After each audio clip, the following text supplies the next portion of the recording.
bien dans son job pour vous parler de team building, mais pas n'importe quel team building. J'accueille Aurélien Esposito. Bonjour Aurélien, Bonjour. ravi de vous accueillir. Vous êtes le CEO de Human Experience, C'est ça. comme c'est écrit sur votre suite. Jolie suite. Très jolie suite.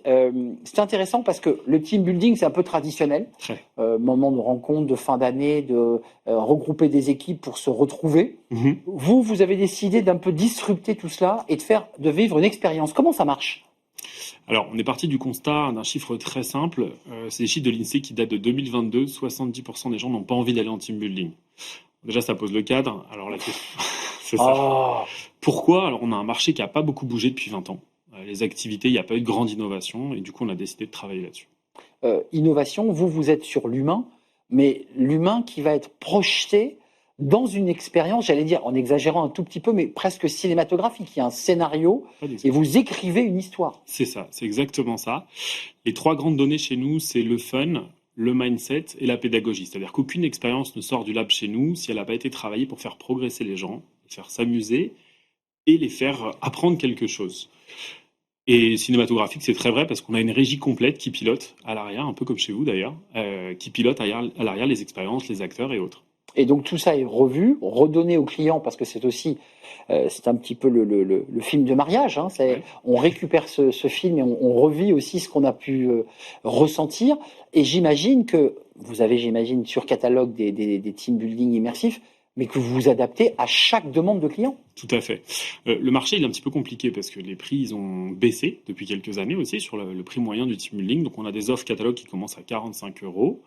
Mais il y a toujours dans une expérience un coach. Par personne, entendez-moi. Bien sûr, évidemment. Merci Arnaud de le préciser. Vaut mieux le dire. Faut le dire. Parce que c'est très attractif. Ouais, c'était vraiment très agressif. Non, bien sûr, c'est par personne. Et chaque expérience est accompagnée par un coach qui va, en plus du film de mariage, être capable de débriefer ce qui s'est passé dans l'équipe. Et c'est ça, la vraie valeur ajoutée, c'est être capable de tirer une leçon de cet exercice sympa et ludique. Alors, faites-nous rêver, Aurélien, c'est Ouais. quoi ? On va en montagne, on va dans le désert, on va en forêt, on va où ? Eh ben, ça commence dans la salle de réunion de n'importe quelle entreprise du monde entier, parce qu'on peut piloter de notre régie des expériences qui se dérouleraient chez eux. On a nos scénarios qui sont bilingues, qui peuvent travailler bilingues pour l'instant et autres si besoin. Et on va jusqu'à la forêt, oui, le terrain militaire, on peut, selon les besoins du client et ses souhaits. Et on peut pousser, on a un scénario qui s'est installé l'année dernière à Val Thorens. Donc on peut aller jusqu'en haute montagne. Donc Valto, ça veut dire que vous avez un groupe, vous avez vos coachs ou le coach, et ensuite vous allez vivre une expérience. Qu'est-ce qu'ils vous demandent les clients ? Ils vous demandent de resserrer les équipes, ils vous demandent de créer du lien entre eux. Parfois vous avez des petits secrets de tension qui se passent, parce que c'est ça aussi la réalité d'un team building. Et c'est là que ça devient sexy. C'est-à-dire que si c'est linéaire et que vous savez ce qu'on vous avez les cartes. Et c'est un peu le dessous du savoir-faire. Et on aime avoir les cartes parce que ça nous permet aussi d'atteindre les objectifs du client.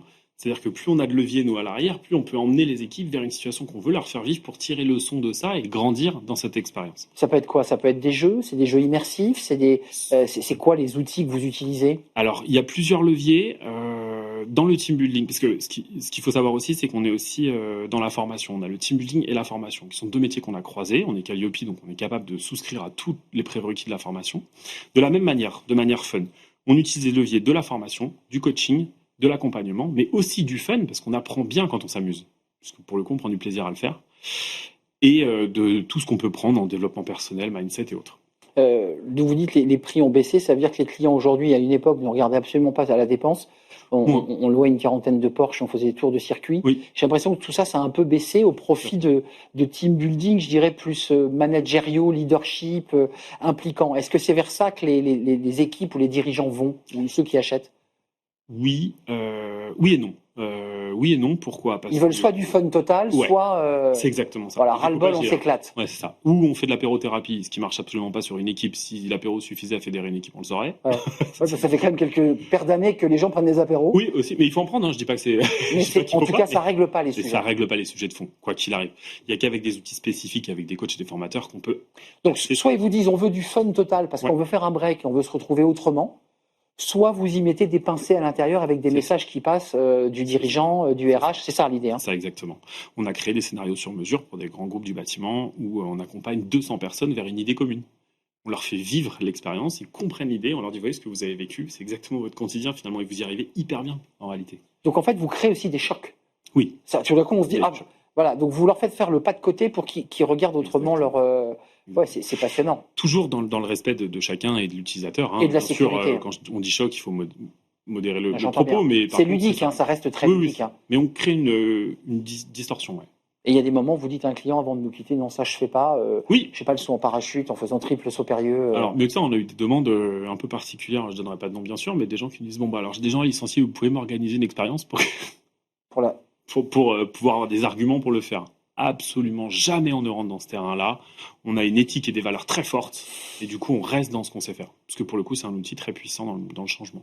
Absolument. Merci Aurélien Esposito d'être venu faire partager à la fois le concept et puis les choses très concrètes que vous mettez en place, parce que ce n'est pas un concept. CEO de Human Experience, une autre manière d'aborder, de vivre un team building. Merci de nous avoir rendu visite. Vous étiez venu il y a 2 ans nous rendre visite. Vous voyez, j'ai de la mémoire. Merci Arnaud. À très bientôt et bon vent. On tourne une page, on s'intéresse à l'IA générative à travers une étude du BCG.